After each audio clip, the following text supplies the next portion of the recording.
প্রথমেই বলে রাখি আজকের কেকের ফ্লেভার নিয়ে বিশেষ কিছু বলার নেই, কারণ তোমরা সকলে যারা ব্লুবেরি কেক খেয়েছো তারা জানো যে ব্লুবেরি কেকের টেস্ট কেমন হয়।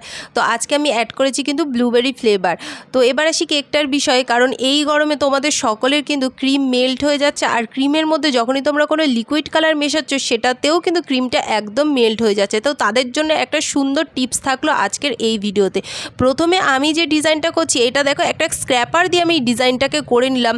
তো তারপরে আমি যে কালারটা মেশাবো, আমি কিন্তু এখনও পর্যন্ত কোনো রকম কালার মেশাইনি, তোমরা দেখতে পেয়ে। এখন আমি পুরো কেকটার মধ্যে দেখো স্প্রে কালার করে নিচ্ছি। এই স্প্রে কালারটা আমরা সবসময় ইউজ করি যখন কোনো রকমের ফুল করি তার উপরে স্প্রে করার জন্য। তো এবার থেকে তোমরা কিন্তু এইভাবেও কেকের কালার না মিশিয়ে পুরো কেকটাকে বিভিন্ন রকমের কালার করে নিতে পারবে। তো একটা রোজ বসিয়ে পুরো কেকের লুকটাকে আমি কমপ্লিট করব।